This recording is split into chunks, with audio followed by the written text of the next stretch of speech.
Hopefully that camera angle's a bit better today. The FMS.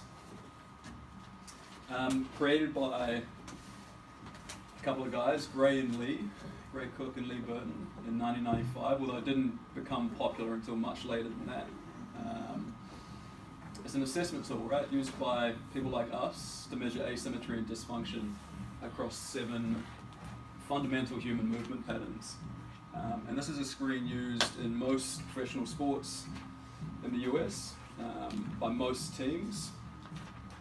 And because of its wide use, there's a decent amount of literature to back up the results, which is nice, because that's somewhat lacking even in assessment protocols that are standard. There's not a lot of research to say these predict some outcome, whereas with the FMS there is. As you can see, it provides direction for exercise programming. It accurately predicts injury risk. It does. That's been backed up. And it improves communication between both the assessor and assessee, and also between assessors. It's nice to have a standard protocol that we can use, like Matt and I, for example. If we run a screen on someone, we'll quite often bounce ideas off of each other in terms of what those results might mean and how we might go about programming from that. So it's nice to be able to do that, and you guys will be able to do that with each other when we get started in with Tempest. Why we need it? I think it kind of speaks for itself, the benefit of having something objective and standardized to assess movement quality with. This is something that capacity enjoys, right? There's a lot of capacity screens used, VO2 max testing, strength testing, range of motion testing, all of those things, but very little in the way of functional movement quality, so things that involve multiple joints and have some transfer over into what we do in real life. Intuitively, I think it's easy to see how movement quality should precede everything else. We talked about that Gray Cook quote, which you all quite creatively came up with your own words for in the assessment. This kind of speaks to that. Like, it's important that we have a movement quality assessment that precedes any measures of capacity, and that's what the FMS gives us. This is kind of cool. At a gross level, individuals with an FMS score of 14 or lower are twice as likely to become injured at some point in the future. That's pretty powerful, twice as likely. So if you run a screen on someone and they scored less than 14 out of a total of 21, chances are much greater for that person to get injured at some point in the future. Not that they will, right? Like, some people build up really good compensation strategies around their dysfunction and manage to remain injury resistant, but probability is much higher. These are kind of the basics. This is a good place to sort of start your review of the FMS with. There's 7 movements, 3 clearing tests. Clearing tests are just positive or negative for pain, essentially. Each of the 7 movements is scored on a scale from 0 to 3, blah-de-blah-de-blah, so on and so forth. We talked about this before. Enrollees receive 3 attempts for each movement, and the highest score is recorded. That's just kind of your umbrella overview.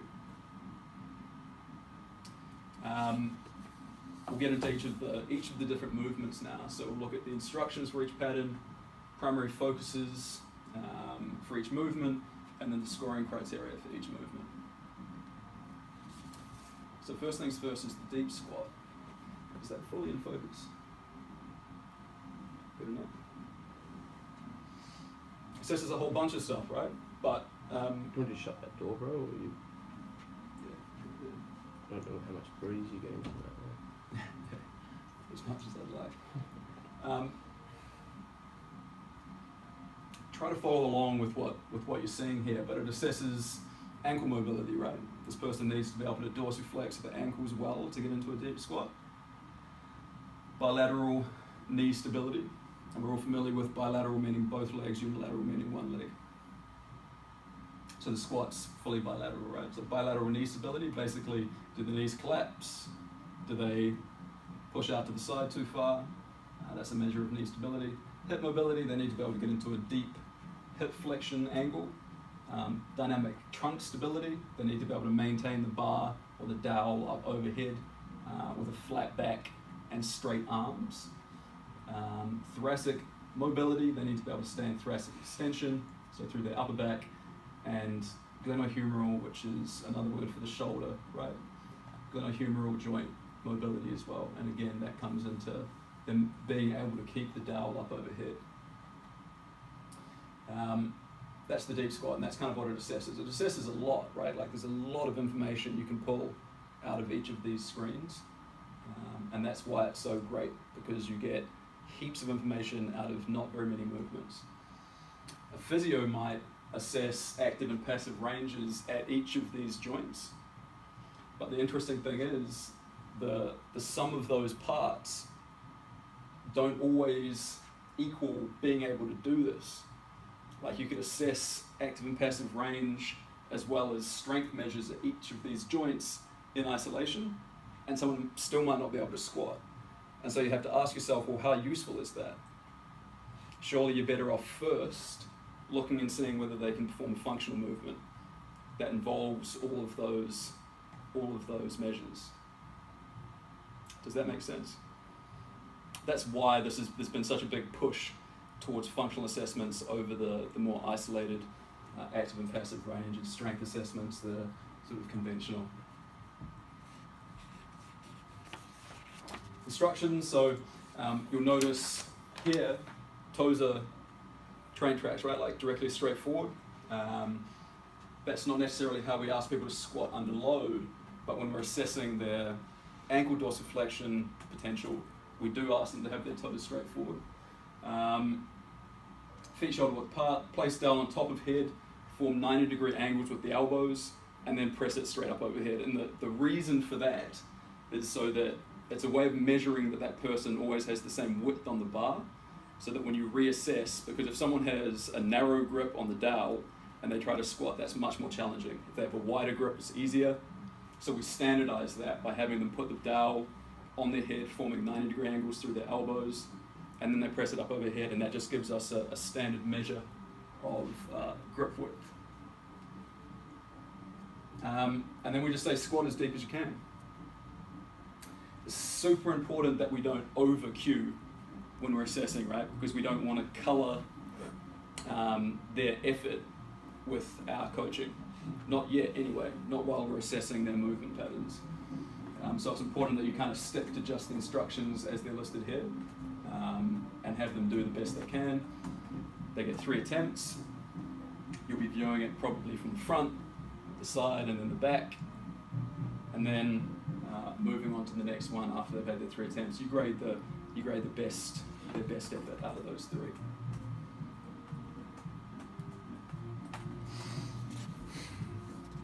I chose to put that sideways so that it would fill more of your page. For assessment purposes, it's not particularly good, is it? But you can. That's more for your reference as you're running through the screen, right? So this is taken straight from Gray Cook's movement book. You can kind of see if you get sideways, valgus here is bad, right? He's not getting deep enough. He's valgus. He's on a board. That's a 1, clearly. 2 means that you have your heels. Okay, so in the deep squat, you assess them on the flat. And then there's a regression. There's a planned regression in the deep squat screen where we put them on a heel raise. And that somewhat removes the ankle limitation from the picture. If someone squats well with a heel raise and not on the flat, we can say they probably have ankle restriction. Does that make sense? Does it really though? Do you see why being on a heel raise kind of removes the ankle from the picture? JJ? Yeah? Okay. Just making sure. So there you have it, that's the deep squat. Any questions so far?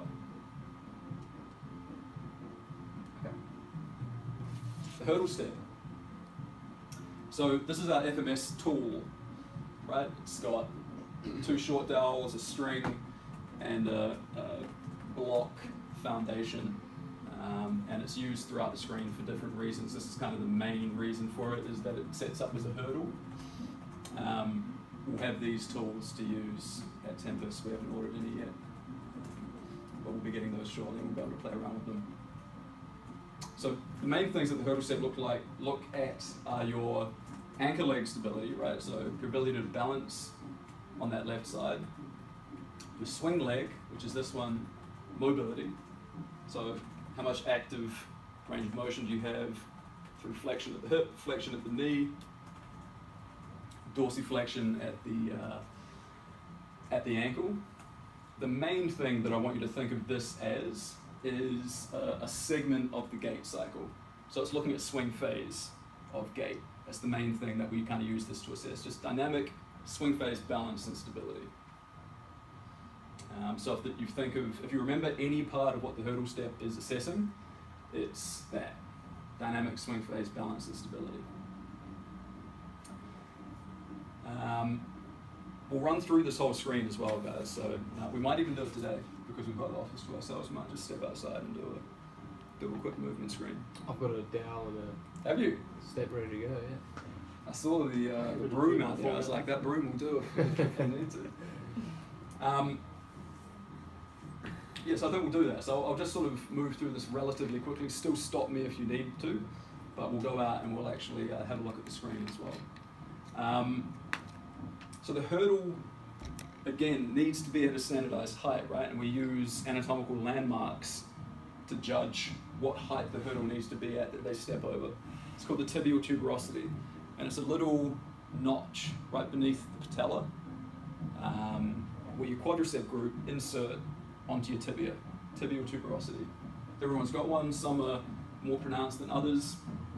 You find that, you move the hurdle string up to that height, and that's set, and you always use that when you come in and assess them again. They stand with their feet together, toes touching the hurdle base.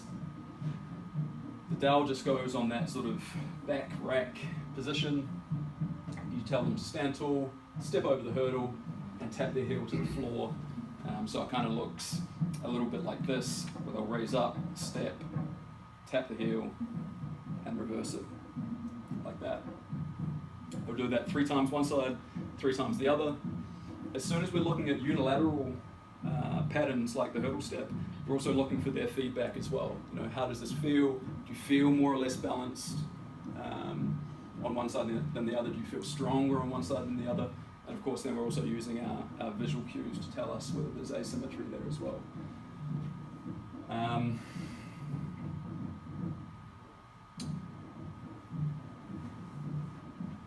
What's that last bullet say? The moving leg is scored. It sure is. There we go.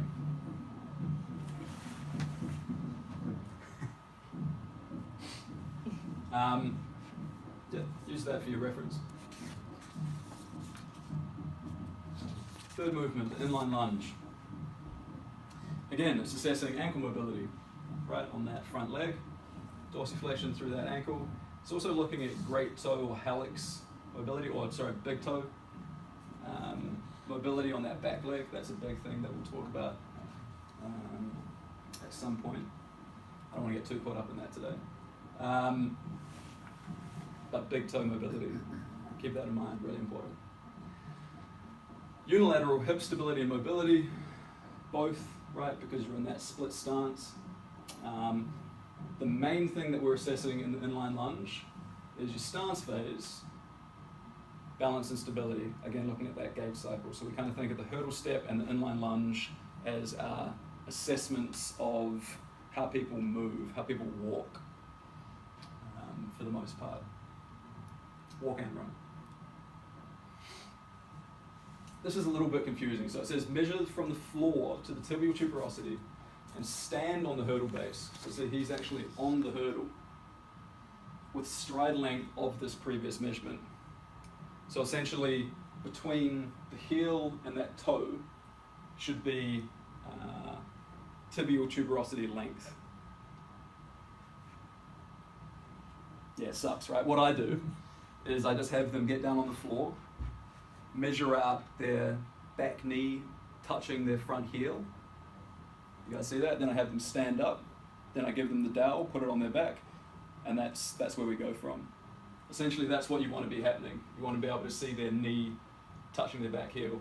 Almost everyone, unless they have unusually long shanks, almost everyone, if you measure from floor to tibial tuberosity and put that distance between their back foot and their front foot, will end up with their knee touching their back heel when they go into a lunge.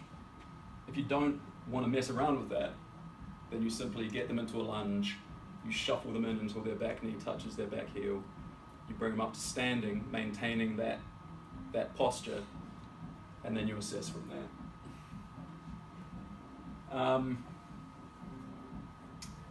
The dowel's on the back, right? And that's to measure sort of torso stability again, kind of like you do in the overhead squat. Some people that lunge very well with their arms at their sides will really struggle while trying to maintain that position. And that's why we do it. We try to make these as full body as we can. Contact points for the dowel, the cranium, so just back of the head, right? T-spine and sacrum. I'm purposefully using more nerdy terminology today, guys, because I want you to start learning some of these words. It's important that when we have these conversations about movement and about kinesiology and anatomy, that you be able to use words that are sort of indicative of the things that we're talking about. The down hand, so the hand that's down, should be the same as the leg that's forward. And again, that's just so that we have standardization, right? So that every time you test, it's the same on both sides. Then we just have them perform a lunge. And again, the front leg's scored. Not for any reason other than you always know which leg is being scored when you retest. There's these specific criteria for what a 3, a 2, and a 1 look like for each of these movements.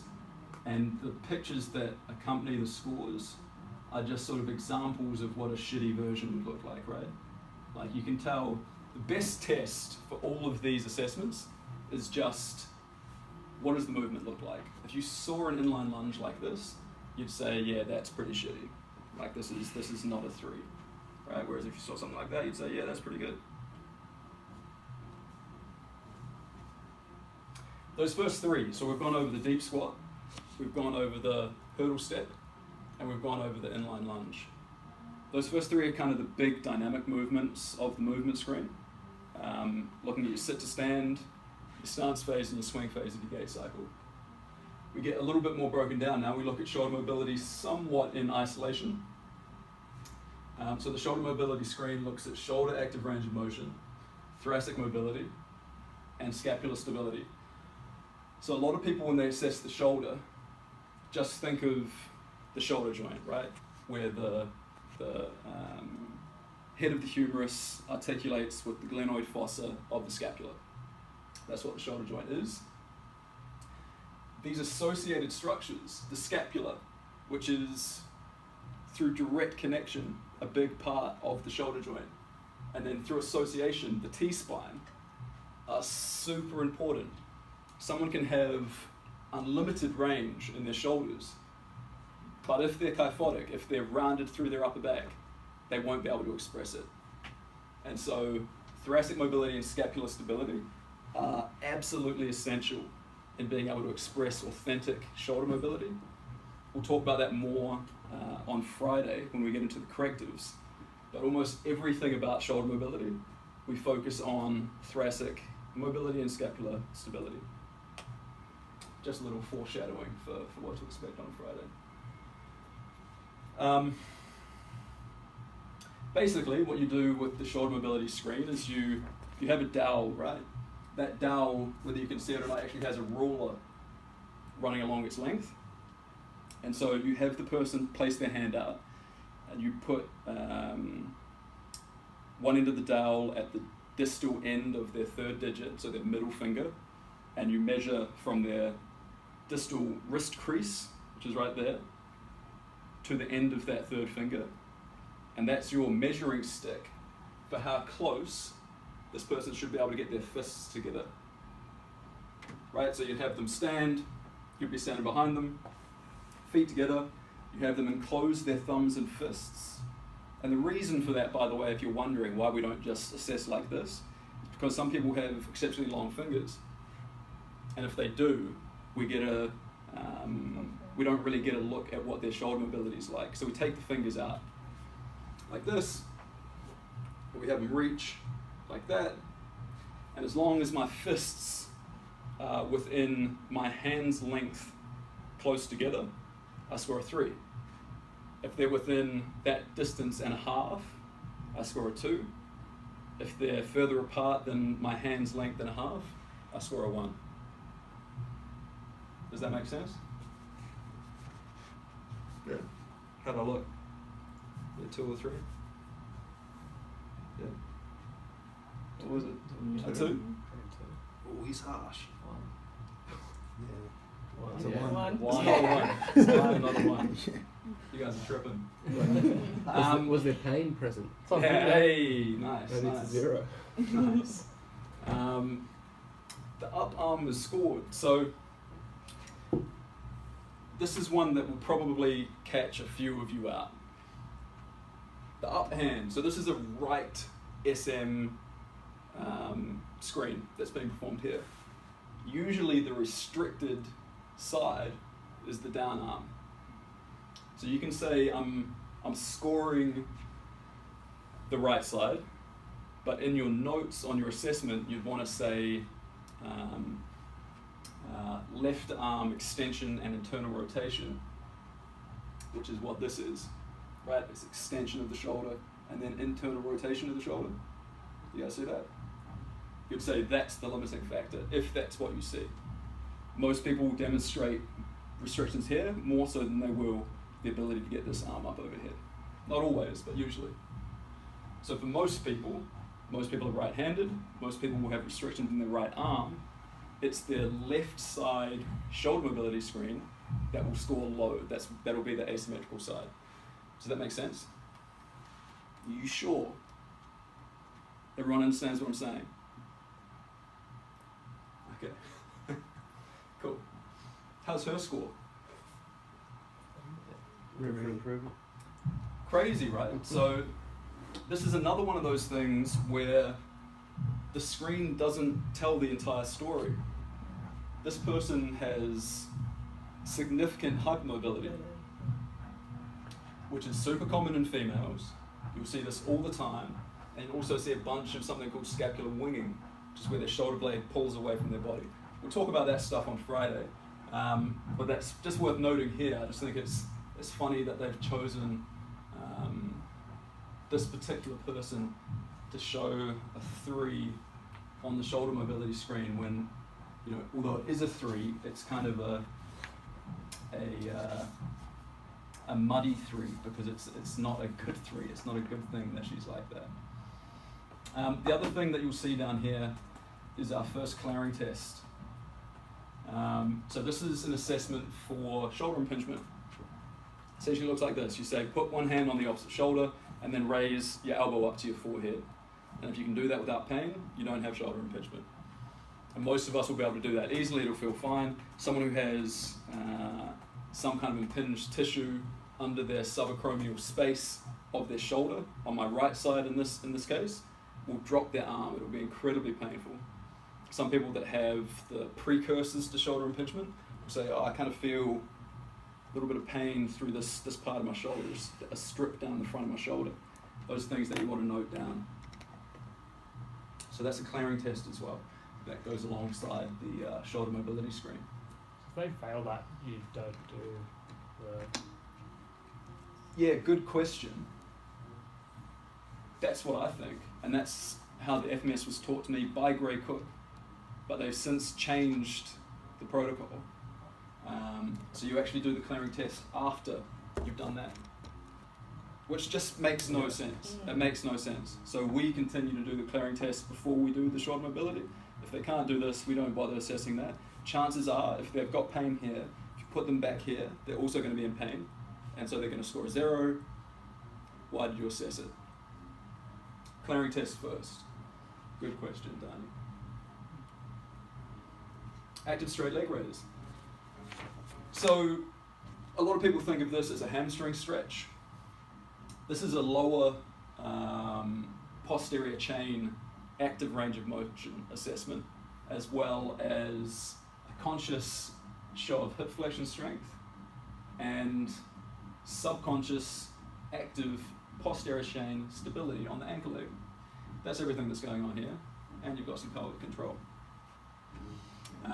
Because, of course, the calf can also be tight here, right? The lower back can show some restrictions here. Glute, hamstring, there's a bunch of stuff here. Don't think of this as just hamstrings. This ankle leg also needs to be able to stay very still and push down into the base of the FMS tool. So there's a lot of stuff going on here, even though it looks relatively straightforward. Again, we've got landmarks that we measure from. So you can see Lee is standing here with the dowel, or kneeling here with the dowel. Your measuring points for range of motion are based on the ankle leg, and so you say if they can get their lateral malleolus, which is that knob on the outside of your ankle, if you can get that point past plumb, and when I say plumb, I mean a line directly down through something. If you can get it past plumb with your patella, then you score a 2. If you can get it past plumb with mid-thigh, then you score a 3. Anything below patella is a 1.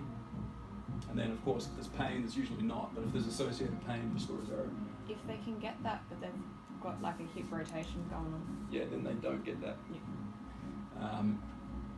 Because of these lower scoring criteria, right?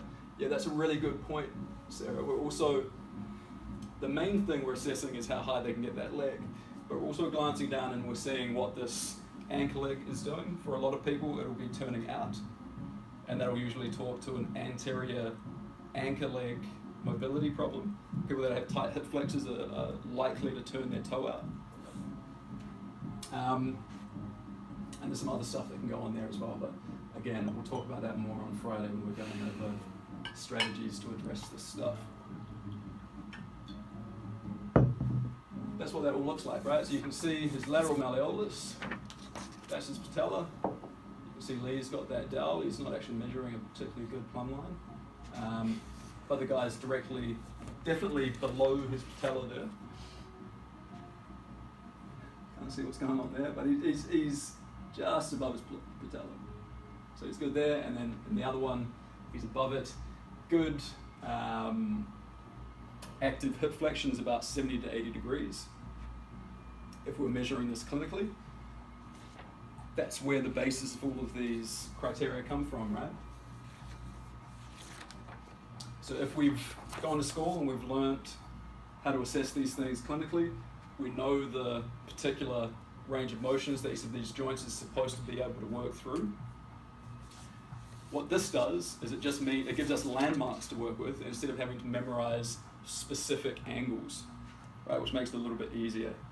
And above that, it gives us a whole bunch of other information about what's going on through their stable leg, what's going on in their pelvis, what's going on in their lower back. That's why we use stuff like this.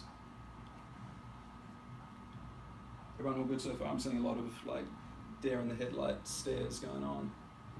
Jess, you okay? Yeah. We'll spend heaps of time, lots of reps going through this, and you guys will learn it like the back of your hand. So this is your first look at it. Don't get too worried about it just yet. That's all of our so we've got the first 3 screens, which are kind of dynamic, right? There's both mobility and stability components.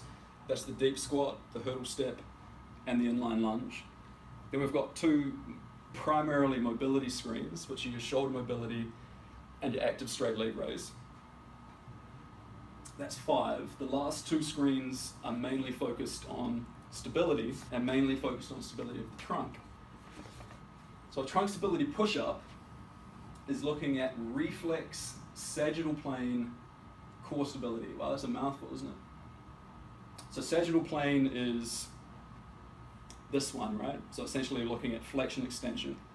So in a push-up, when we look at sagittal plane core stability, that means we're asking how well, when they push into the floor, do they subconsciously switch on their midsection to resist extension, not to create flexion, which is another thing that you could say the anterior core musculature is designed to do. But what it's really designed to do is resist extension. That's what we're asking here. How quickly does that switch on? You definitely don't want to tell this person that that's what we're assessing, because they will turn this on, and you won't get a look at how well they reflexively turn on their anterior core. The second bullet can't be overstated. A limiting factor in the trunk stability push-up is upper body strength. Again, particularly when you're working with female clientele. A lot of chicks won't be able to do a full trunk stability push-up. They probably won't be able to do a single full push-up. And a trunk stability push-up, as you can see, has you actually in a lengthened position. You're pushing up out here, which makes it even more difficult. So even though we're only asking for single reps at a time and only 3 attempts, a lot of people just won't be able to do it. If that's the case, we put them on a hand incline, right? We have their upper extremity on an incline, and that makes it easier. And we do that as high as we need to. If we need to come up to the wall, we can. You get some diminishing returns there though, because the challenge for their midsection also decreases as you come upright, and so you get again a bit of a muddy assessment. So you hope you don't run into that. Quite often you do. If you do, and you start putting them on an incline, you note it, and you kind of take your result with a pinch of salt. You know, like you don't read too much into it if you've had to put them on a too severe incline. Right, so the criteria for a trunk stability push-up. Like I said, it's a long lever. So the lever length in push-up is between your hands and your toes, right? And so to make this more challenging, so that we get more challenge through the midsection, we increase the lever length. We bring their hands out past their shoulders. Usually you do a push-up with your hands under your shoulders. For a guy, they start in line with their temple. So this is your push-up position for a guy, for a 3. They can't do that. If they suck at that, you come down to chin. If they can't do that, you come down under here. For a girl, starts here and then goes to here. Yeah, so girls start with the hands at chin level. We've got another extension, another clearing test called the extension press up. And essentially what that is upward facing dog from yoga. Yeah, so that's just with the hips staying on the floor and going into heavy lumbar extension. I'll show you guys out there. And again, that's just looking for the presence of pain. Lots of people will have pain in their lower back when they go into lumbar hyperextension. There you go, that's what it looks like.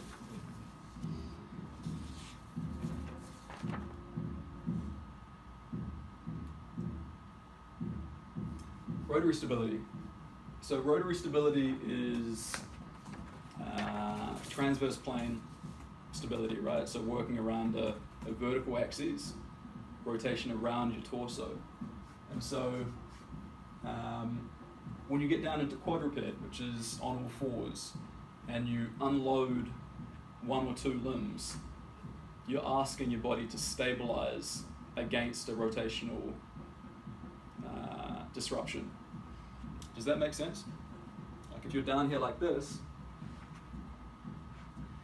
and you take that arm away, my body would collapse down like that, except my muscles of my left shoulder and my left hip switch on subconsciously. I don't actually feel any effort when I do that, but they switch on to keep me stable against a rotational disturbance. Does that make sense? So that's what we're assessing in the rotary stability pattern, which essentially looks like a kickback on the leg and a overhead reach on the arm. And of all of the assessments, this is the one where you'll see a 3 the least.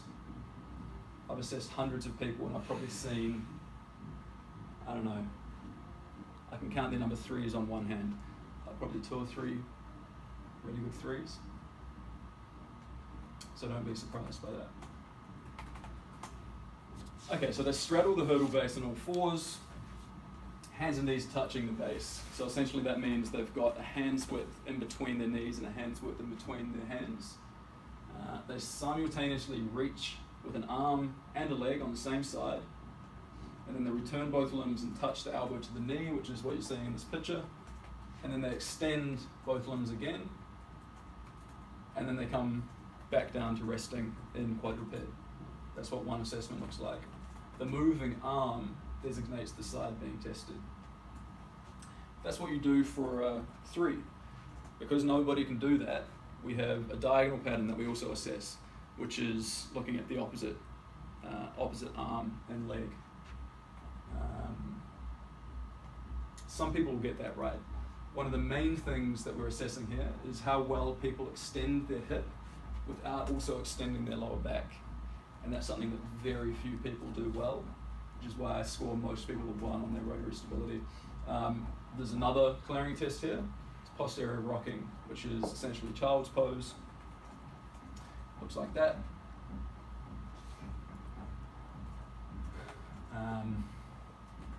Yeah, the side profile doesn't work particularly well, but you can see this is a linear reach that this guy's doing. This girl is doing a left leg, right arm reach. This guy's doing a left leg, right arm reach and failing. That gives you an idea of the scoring criteria for the rotary stability. Out of the screen, just a few things to keep in mind to save you some time. Like I said, don't use too many verbal cues. View each pattern from front, side and back. If possible, use video analysis, which we should have for Tempest when we launch.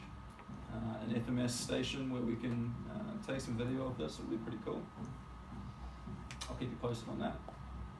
Allow execution of the movement only 3 times. A lot of people, when they come in and screen, I don't know if it's just because they're anxious, but you'll tell them to go and they'll just start pumping out reps. And you have to be like, whoa, whoa, whoa, whoa, no.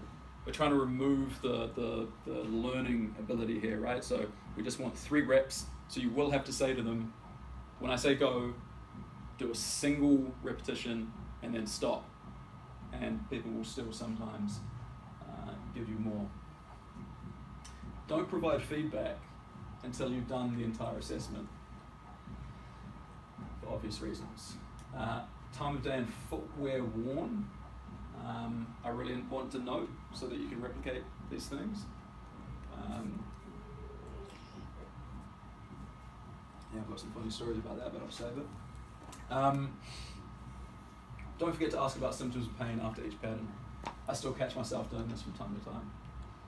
Usually if someone's in pain during a pattern, they'll just tell you whether you've asked them to or not. But generally, when you finish an assessment, you should say, did you have any pain while doing that? And I like to score all pain on a scale of 1 to 10. And again, that's subjective, but it gives you some measurement of how much pain that person's in. Time for a role play. By that I mean we'll just actually go out and we'll sort of start looking through the screen. And yeah, it's an excellent day for us to be able to do that. Shall we? That's good, right, man? Go out. Yeah, absolutely. Yeah. As you said, today's Actually, the one day that we can do that without looking suspect. Oh, you can do it any day, but obviously on Yeah, movies. yeah. Some strange looks. They probably film it. They like to get up to. Yeah, yeah. Some real dynamic work going on. Yeah. Yeah, head out, there, guys. Find me a spot through the screen. Maybe just on the other side of the. Yeah, we can just clear some space. Yeah. Do you need some paper to score and stuff? Or No, you could. Yes. Oh man, my adductors. Should we film this, guys? Absolutely. Team, should we bring the camera out and film it? Oh, Up to me. that's not what. Yeah. Well, okay.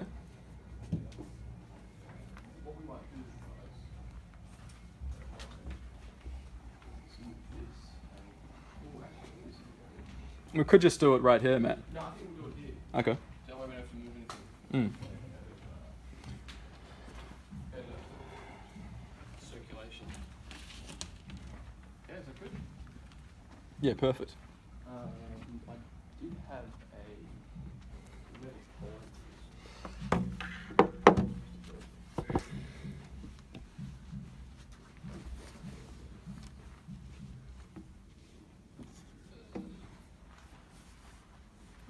Did you see that little pole?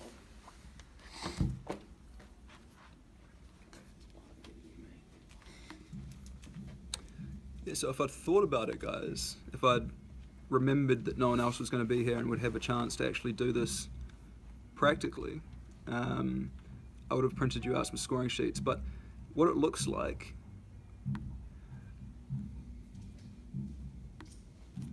yeah, we'll open it up then. We've got two different varieties. Come and have a look at the computer, guys. So this is the one that I've chucked together.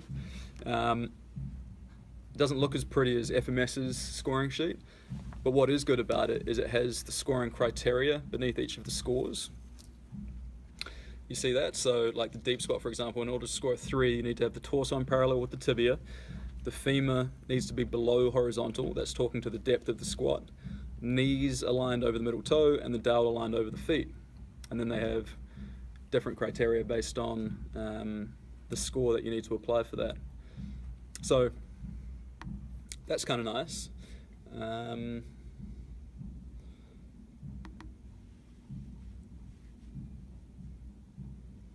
Where's my FMS scoring sheet?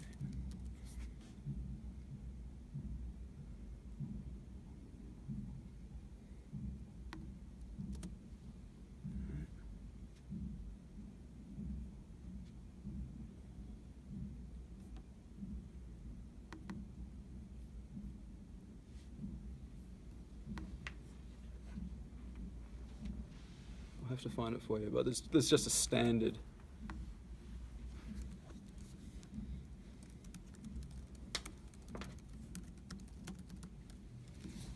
scoring sheet as well. Looks like that.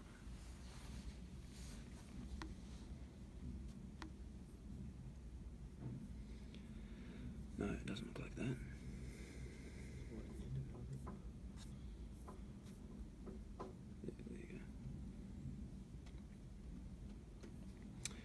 And then, of course, you've also got the one in our what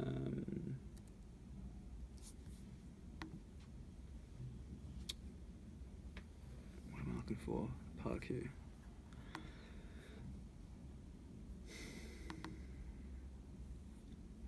At the end of our PARQ, right?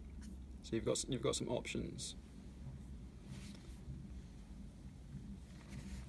in terms of what you use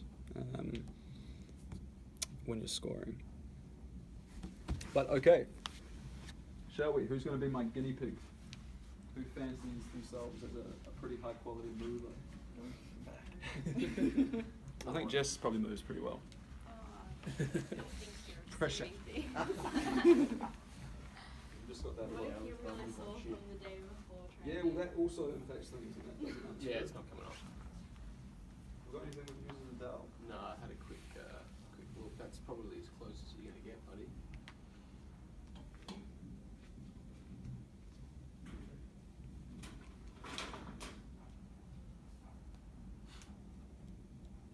Yeah, we use the broom. That's gonna look great. I know my training's not. Well, we'll see. We'll see. That's for you. So just put that on top of your head. Dani, can you just check that we're actually in the film here? Yep. Yeah. We are? Just Yeah, just your heads are cut off though. That's fine. Yeah. This is better. Dynamic. Yes. Yeah, no. This is what I'm here for. This is why I get paid the big bucks. Yeah. So just put that on top of your head. You'd usually be doing this in a mirror, right? So Jess would be able to see her elbow angles and she'd be forming 90 degrees. She already is, just from her good proprioception. Go ahead and press that up overhead. Get your feet shoulder width apart and then your toes straight forward. And then just drop as deep into a squat as you can go. How'd that look to you guys? Pretty good, right? You can see there's some ankle restriction here. You see how Jess is tending to go out into some external rotation through her toes. That's super common as well. And as I said, anyone who you don't tell to do a single rep and stop will give you multiple reps. It's 3, right? Yeah, it is, yeah. Yeah, 3. You did 3? Okay. So you'd be looking front, side, back. From the front, mostly what you're looking at is knee valgus, whether their knees collapse in. From the side, you're looking at their torso angle. So remember, one of the criteria was that their upper body should stay in line with their tibia angle. Does that make sense to you guys? What that looks like, or better? You know, so if someone's able in an overhead position, not many people are able to get down here and get more upright than their shank angle, but some people can. What else is there? Shoulder, right? We're looking at whether their shoulder falls forward. It should stay in line with their body in terms of their shoulder flexion angle. Cool, so that's the deep squat. Hurdle step. So hurdle step, we don't have the hurdle, but we can just kind of pretend we do. So we'll have Jess stand with your feet together and the broom on your back. Yeah, feet together, toes forward. Step as high as you can, as if there was an imaginary hurdle right in front of you, and try to tap your heel down and step back and over, and that's pretty good. And you'd look again from the side at her next rep on the same leg. And one of the main things you're looking at here, outside of just what it looks like, right? Like, does it look like clean movement, or is there something bad going on? You're looking at the dowel to see whether it's shifting around. And you're also looking at her hips. A lot of people have sleepy glutes, right? It's just sort of a fact of the world that we live in with all the sitting that we do. You're looking at hip drop as well. So as Jess steps, go ahead and give me another step, Jess. What you'll usually see is the swing leg, hip drop. And that's saying that her lateral hip stabilizers on her anchor leg aren't doing their job to keep this hip up in the air. Does that make sense? You need to see that. Is that what you mean? You'll see, so go ahead and step for me. You'll see that happen. I'm exaggerating that for you, Jess. It's happening on you just a little, but you'll see that much more in untrained individuals, right? Their free hip will be dropping down, and that's because their stance leg lateral hip stabilizers aren't active. And we're Call talking that a about glute medius. What's that? Wink? No, it's not the same as wink. Okay. Wink is that posterior tucking. Yeah. Otherwise, that looks pretty good though, right? You'll really be able to tell people that suck at this will be doing this type of stuff, or have a really exaggerated hip drop like that. And again, something you'll see more often in females than guys because they have more hip, right? Guys tend to be more straight up and down there. Okay, inline lunge. So, following the way I set this up, I usually just demonstrate this rather than trying to explain it. You get them to get down on the ground, set their lunge width and length by getting their feet in a single line with their back knee touching their front heel, just using this as a crutch while they're getting set up, and then have them stand up. This goes on their back like this. So again, touching the back of the head, upper back, and sacrum with the dowel, if they can. Yeah. So let's see you do that, Jess.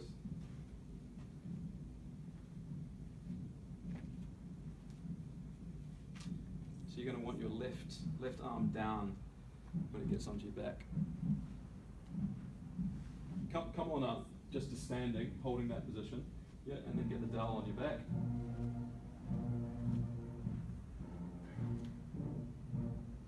Yeah, and you just want to be holding that in behind the nape of your neck, and then that sort of in the arch of your lower back. Cool. Yeah, cool. Come back up. And again. So we can see that Jess has some ankle restriction. Even though her front heel doesn't lift off the floor, you can see that she unweights it. And that'll be affecting her deep squat as well, right?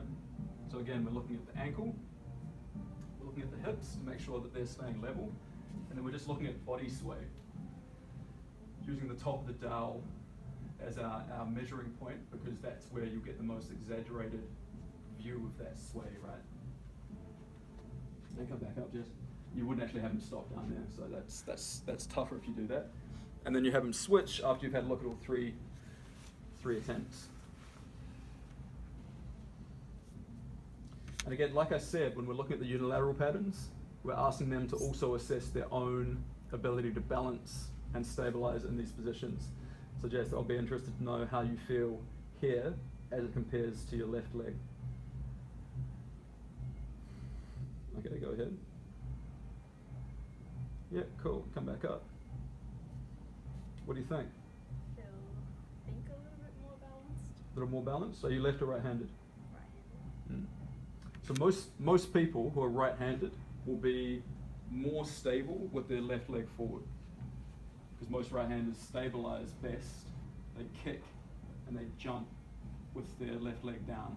So that left leg forward in a lunge is usually their more stable side.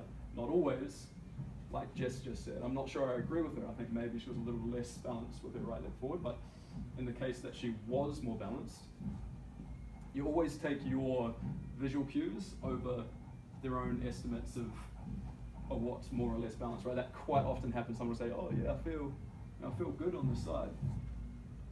Use your own eye to override that. Shoulder mobility. Do you think this is bad? Why is that? Last time I tested it, it wasn't very It wasn't very good. Okay. So put your arm out like that for me. So you'd have a measuring point on your FMS dial, right? So you'd be able to be more accurate. That's fine. I'll just say something like this. You should tell just by looking.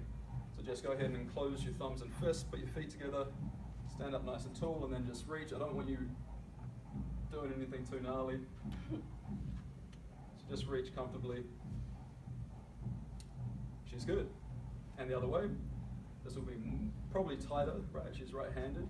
And like I said, even though this is the left arm assessment in the screen, the limiting factor is usually going to be that down arm. And you can see she's a 2. She's super borderline, right? If I give her 3 attempts there, after she's done that 3 times, chances are she'll just be in the 3 range. So she's actually a 3-3, which is great. Most right-handers will almost always be 3 on the right, 2 on the left, 2 on the left, because with the left arm up, it's the right arm down that's limiting them, right? So it'll be a L2, R3 for most right-handers. Clearing test, shoulder impingement. And there's a bunch of stuff that we'll do here that we'll talk about on Friday in terms of other clearing tests, but just like this, Jess. So hand on opposite shoulder, bring it up to your forehead. And do you have any pain? Try the other side. Any pain? Lots of people, particularly guys with tight shoulders, will reach with the head. They'll protract like this to try to reach their elbow. That's also not cool, right? So we ask them to keep your head back, see if you can get your elbow all the way up. Same thing goes in the shoulder mobility screen. Actually, you're looking at the cervical alignment. A lot of people, to allow clearance with this arm, instead of getting their shoulder fully flexed so it goes behind the head, will bring their head forward and do this, and that's also not cool. We tell them to make sure they keep their head back.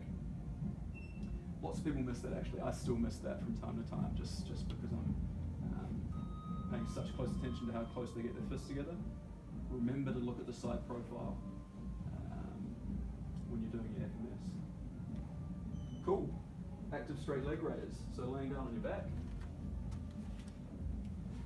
Construction dust. Apologies. Yeah. Glad you're wearing black. The things we do for the team. Okay, so what are our measuring points, guys? Our plumb lines that we're assessing here. Can anyone remember? Yeah, patellar mid-thigh, right? Anything below patella is a 1. Anything between patella and mid-thigh is a 2. Anything above mid-thigh is a 3. And the way we measure mid-thigh is we find ASIS, which is this kind of bony protuberance on the front of the hip, and joint line, which is essentially if you find the middle of patella come out to the side, roughly. If you bend their knee and feel around in there, the joint will actually separate and you'll be able to feel that joint line, but you don't have to mess around with that. Just find midpoint of patella, ASIS, or once you get good at it, you just say it's right there. So I'm going to assume, because I'm an optimist, I'm going to assume that Jess is a 3. Go ahead, Jess, so keep, whoa, there you go, yeah, no, that was pretty good. I'll wait for the instructions. Yeah. So keep your toes pointing up towards the ceiling. I don't need you to actively pull your toes in, but just stay neutral there. Make sure you don't point your toes. Keep your feet together. And then just raise one leg up as high as you can. Lots of people, particularly people that are tight here, will try to bend this knee. So you have to say, no, bring it back down. Lock that knee straight. Try again. As you can see, Jess is a 3 there. Let's hit the other side.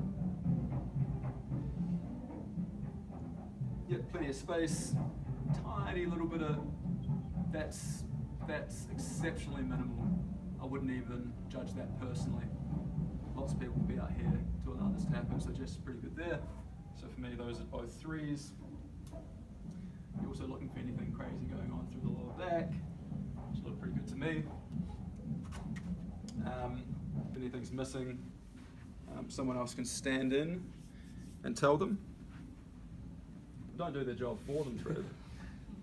Alright, Trev, just get your feet parallel to each other, shoulders apart. Sweep up Grab the jowl and Master top over your here. head. Your elbows at 90 degrees. At 90 degrees. He sure is, yeah, he's pretty good. Yep, so just press that up over your head. And now just perform a nice deep squat. Just make sure. So Trev's proprioception of his elbow flexion is good. His idea of where his feet are in space is not quite so good, right? So straight, the Trevor is still slightly externally rotated. He's going to feel internally rotated before he actually gets into a good position. So that's good. He's also wider than he thinks he is. So if we want him to be shoulder width apart, he needs to be a bit wider as well. Yeah, something like that. Maybe just slightly narrower. Basically, the angle we're looking for here, guys, if you draw a plumb line, is you want from armpit down to inside of foot is what we're looking for here. Does that make sense? So plumb between medial aspect of foot and armpit. But it looks so right.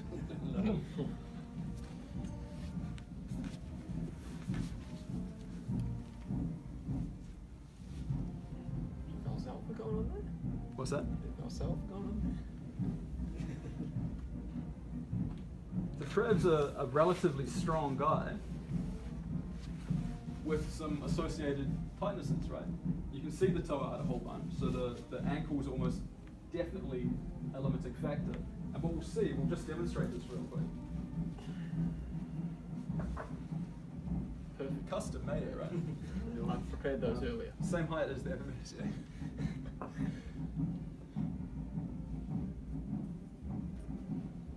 They don't stay in place particularly well, but you can figure it out. Just put more of your foot on it. It's just version 1.0, right, guys? Just fix up. Try harder next time, Matt. Maybe junior lifting shoes, that much.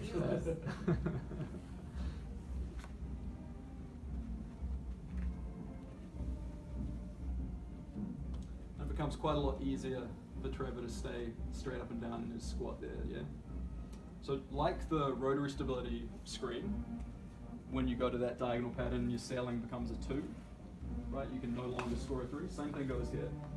So the only 2 in the deep squat is a perfect heel raise squat. If there's any compensation with the heel raise, that's scored as a 1. So again, a deep squat becomes one of the more difficult patterns. Most people will score a 1. Because not many people can stay upright through their torso with their toes straight forward in a full deep squat with an overhead position. It just doesn't happen very often. The only people you usually get that with are people that are hypermobile, and they'll score low in other parts of the screen. That's why high scores in the FMS are, gold. They don't come around very often. Cool. What do we think, guys? So that was a good demonstration of how a heel raise changes that deep squat quite dramatically. Any pain? Any other question? Absolutely. The other question is any pain. What's next?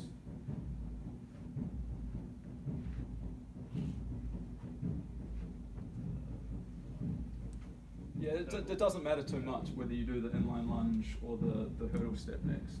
As long as you kind of have them in those groups, right? You've got your 3 dynamic movements, you've got your 2 mobility movements, and then your 2 core stability movements. So we'll go with the hurdle step, shall we? JJ, you want to run us through it? Yes. Okay, so feet together for me, please. And with what we're going to do is with the rod, with the broom, you're going to have that up on your shoulders. Yep. And with your left leg, you're going to bring it up 90 degrees. You're just going to have them stepping over a hurdle. So it would Yep. be easier if there was a hurdle here, right? Yep. You don't need to walk them through the pieces of the step. Just tell them to step over the hurdle. Yep. And for now, Trevor uses imagination here. Right, so Trevor, you're going to be stepping over a hurdle. So you can bring your leg up, tap your heel forward, and bring it back to that up position, and tap it back. Okay. And one more for me, please. And bring it back up. And just one more time.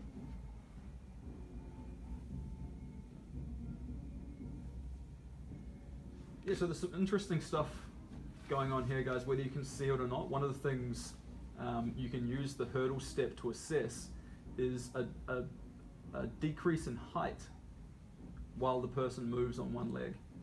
So when Trevor's standing tall on both legs, he's 5 foot. an authentic 5'2".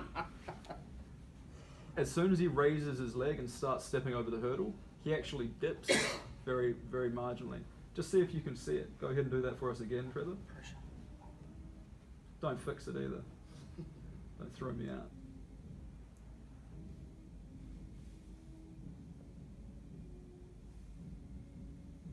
Can you see the height change at all? It's very marginal. It's a slight dip in height. You can actually put your hand on top of someone's head if you're brave and see how their height changes.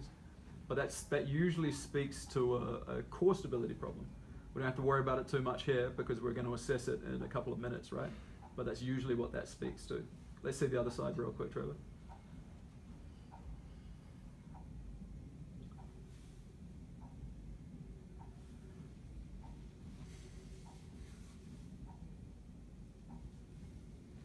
And what do you guys think? Any feedback on what's happening there? Don't worry about hurting his feelings. Don't have any. Anything no good? Anything worth mentioning? Balance is good, right? Like you can tell he's pretty solid there. Big thing happening there. Probably doesn't help that you're all on the side and I'm on the front, but there's a huge hip hike to enable him to get his leg up. I'm going to put that down to the shorts. And the large quads. Yeah, for sure. Yeah, the large quads contained therein. You'd want to assess that in a more free moving short, right? But you could also bring that down to if someone's lacking the hip flexion to get up here, then they're gonna use their hip to get that up. They might do this. They might do this. Those all speak to different discrepancies that we can talk about. Yeah. Cool. What's next? Come on, guys. What's next?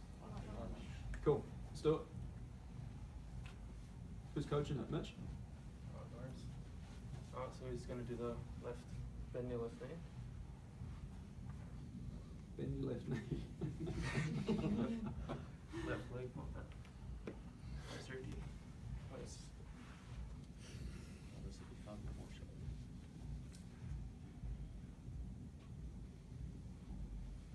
Okay, you just want to come back up. Come back down. One more time. Beautiful looking lunge.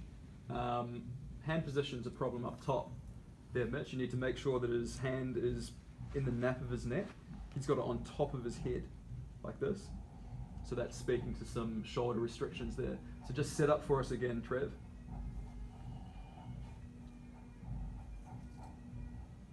Yeah, so you see he can get that hand down there, it just it doesn't want to get down there.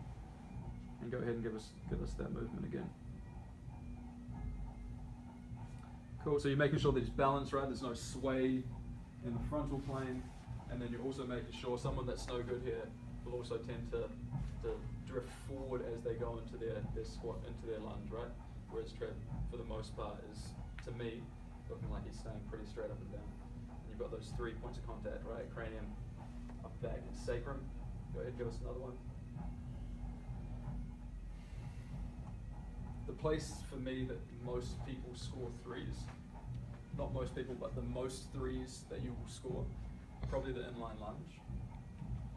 And that's why it usually gives us a movement that we can load. You know, if people score poorly on their active straight leg raise, they can't deadlift. If they score poorly on their squat, they can't squat. And if they score poorly on both, we say, well, what can we train? And usually it's a lunge. Yeah, go ahead, let's hit the side. You right-handed, correct? Mm-hmm. Yeah. So I can see already he's just a little less sure with his right leg forward, right?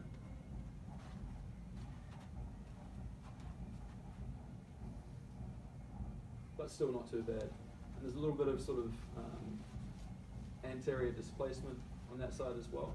There's some funny stuff going on there. I probably want to explore that a little bit further. But when Trevor's lunging with his right leg forward, he tends to take a knee dominant strategy. He kind of shifts forward into the lunge and then back. Do you know what I mean by that? So, like if you're lunging,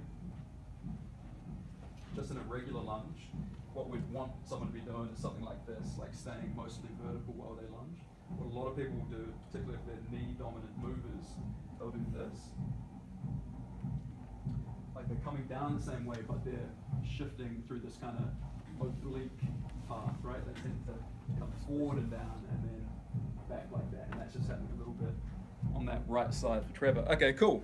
Doesn't that position kind of promote that though? Because your knee is so far forward, isn't it? What promotes that is the hip angle, which is left really open in the inline lunge.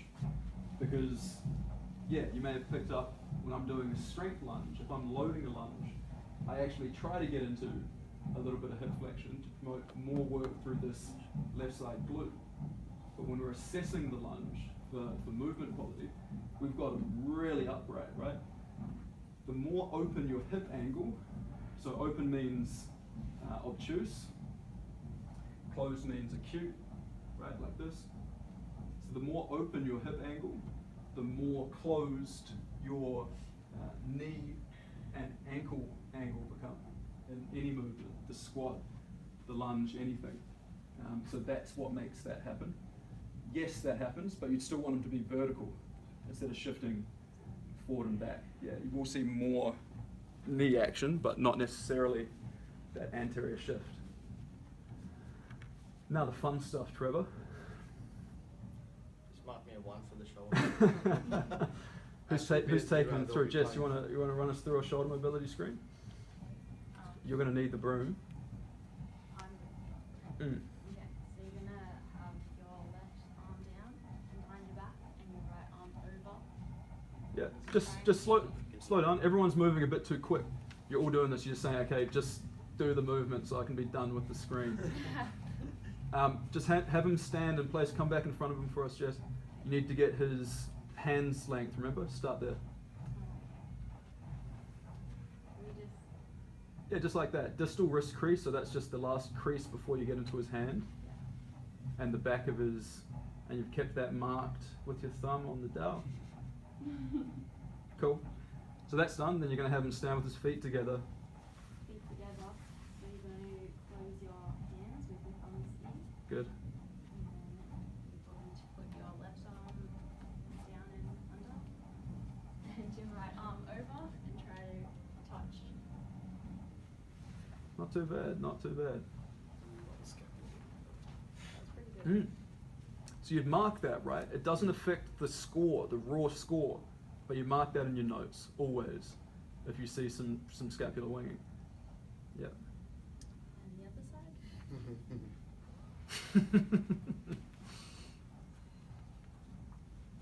Is it a 2? It's like 2 hands. Yeah, not even a One. 2. Yeah, it's a 1. Yeah. So what was it, a 3 and a 1 or a 2 and a 1? I think that's a 1. Was the first one? I'd say 3, but I didn't really notice the. Yeah, cool. So that would become a very high priority, right? We'll get into prioritizing your screening scores on Friday, but quite clearly, if you have an asymmetry that wide, a 3 and a 1, that's going to be something you're going to work on addressing as quickly as you can, right? Yep, cool. But I scored positive in the SAI. So. Okay, cool. Yeah. So that's the clearing test, right? Someone run him through. Jess, you want to just run him through his clearing test as well for shoulder mobility? Just have a think about it. I did it with you. Probably had stage fright at the time. Oh, yeah, this one. This one, yep. So you're going to have your hand in the shoulder and come up and touch your forehead. Down. Do you have any pain? Yes. Yes, I do. And then you just have him score that on a scale of 1 to 10. Out of 1 to 10. Oh, probably a 3 on the right. A 10 as in more painful? Yeah. Okay. And other side. Yeah, that one's painful. It's about a 9. Yep. So that's, you could see as soon as Trevor does this, right? Like, you can all do this right now. Just give me a shoulder impingement clearing test. If you have halfway decent shoulder mobility, that's going to feel like, how could anyone struggle with that? Like, that doesn't feel like an assessment. But if you have shoulder impingement, you'll know about it very soon, and it'll be clear. You'll know if someone has shoulder impingement. Anything else, like the right side for Trevor, this was precursor to shoulder impingement. He's got a bit of pain there, it's not too bad. Left side, he's got shoulder impingement. He can't get that arm out with it without the pain stopping him from raising that elbow. Yeah. Yeah, cool. So that's shoulder impingement. Where do you get that from? Any number of things. Any number of things. A bad shoulder injury, sitting in excessive thoracic flexion with your shoulders slumped like I am right now all day, that'll do it to you as well. Going from doing this all day to the gym and doing heavy overhead work.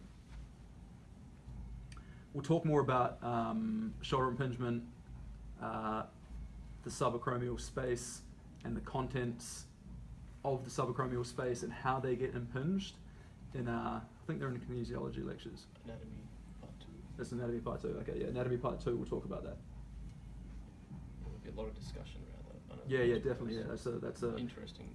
definitely an topic. interesting Yeah. topic. Yeah, and one that's really pertinent. Cool. That's Trev's shoulder mobility. Or lack thereof. Glad we made it through that without any injuries. What? Just a quick one. What would have happened there, guys? Trev noted that there was pain through the movement through the screen itself. What's the steps we take from there? Yeah, we score it as Score it 0. 0. We score it as 0 and refer it out. Yeah, particularly that, right? If you run through the clearing test and there's that much shoulder impingement, you refer it out absolutely straight away. Luckily at Tempest we've got an on-site physio. It is, to do yeah. that too. And that's not to say that you can't work with the physio. You know, there's a lot of stuff we can still do for Trevor's shoulder, but we can't do everything that he needs. We know that he needs to see someone in a clinic about doing something about his shoulder. Have you had a bad left shoulder injury or? Yeah, it's been an ongoing thing. And Yeah. I've got disc issues in my neck. Yeah, okay. So Yeah. Cool. we A lot So- of it's like really tight, which you get back to, which is a common thing, really tight pec minor, I've always had that. Yeah. So yeah, we will get back to that because we'll talk about it on Friday. But one of the most important things when addressing junky shoulders is soft tissue work. You don't get in and start cranking around on shoulders. You generally need a good set of hands, and lacking that, some good balls and foam rollers and things, and getting in on the coracoid process, which sits just underneath the clavicle. Fuck, man, that's full separate. What have you done here?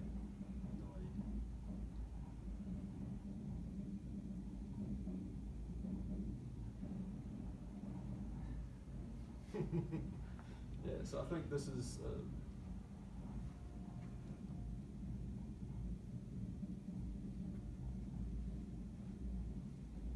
feels like a fully separated AC joint. Yeah, which would be problematic. Oh, maybe not. Maybe just you haven't fractured your clavicle or anything. It's just either a massive bony spur.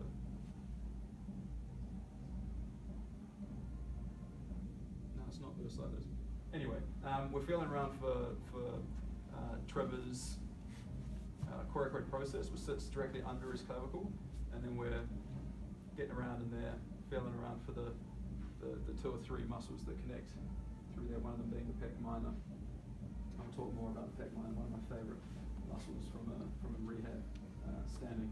Has massive impact on your breathing and also your ability to move your shoulder. But anyway, we're getting ahead of ourselves. What's next? Just screening, right?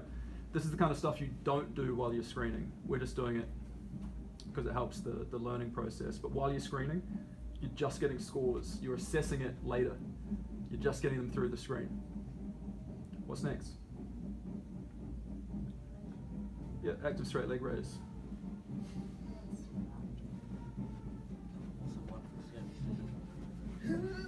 So you can usually tell, right? Like we've got these kind of classifications of movements. Someone like Jess, we can say, yeah, mobility probably is one of her strengths. Stability might not be. Someone like Trevor, just by looking at him, we can say stability and strength is probably going to be his strength. Mobility is going to be his weakness. And we've seen that so far.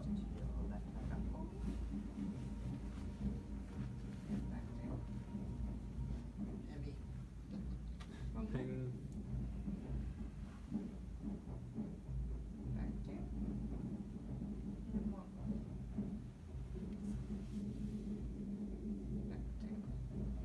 And the other side for me. Cool.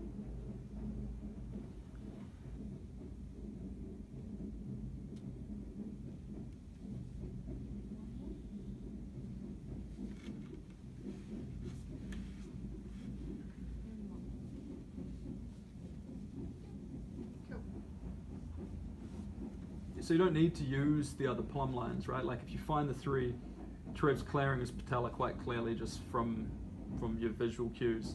You're giving him a chance to pass between the 2 and 3, transitioning into that 3. Did he make it on the left side? No. So 2-2. There you go.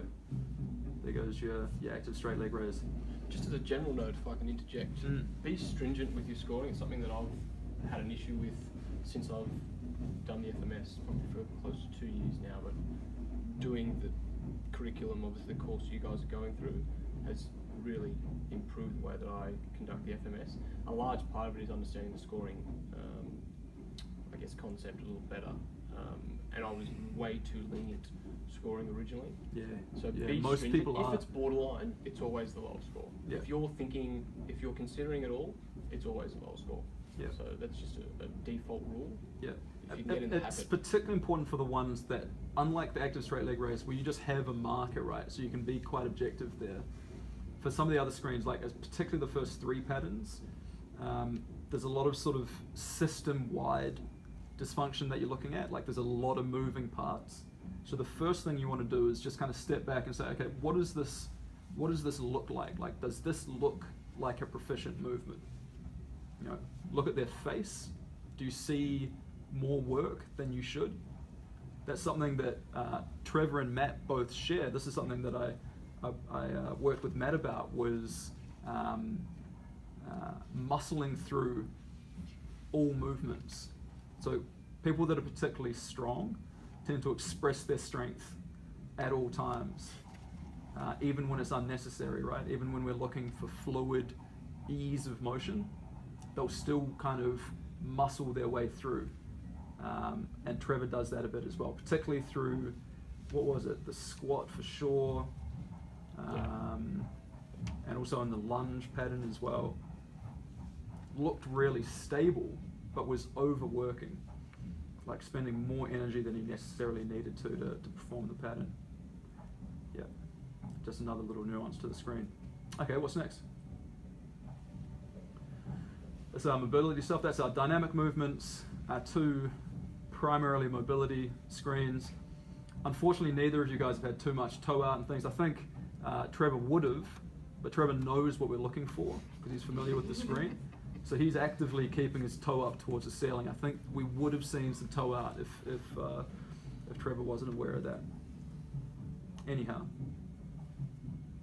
core stability screens, right? The last two patterns.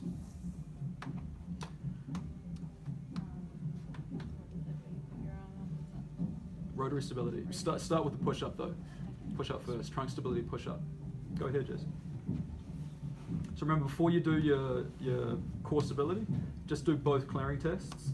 That's the press up and the rocking. The rocking, yeah, the prone rocking. No, for his press up, he just has his arms under his under his shoulders.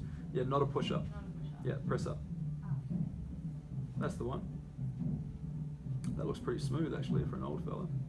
With a disc injury. With a disc injury, yeah. Do you feel any pain? No. Surprisingly. Yeah, that's quite good, isn't it? Yeah, and then you can just have him rock his butt back onto his heels. Arms out front. That's tougher than it should look, but again, I'm putting that down to the quads and the shorts. Yeah? OMS, old man syndrome. Yeah. Any pain? No. Cool. So hands come up to the eyes. Yeah, roughly, yeah, kind of temple. They've recently changed it to like hairline, but I'm like, well, what about if a guy's got a receding hairline? You know, like that's not particularly standard. So I'd prefer to still use the temple. It pays to just have them set up like this, so you can actually measure like thumbs. You have them put their thumbs on their temples, and then just step them straight out. Yeah, like that.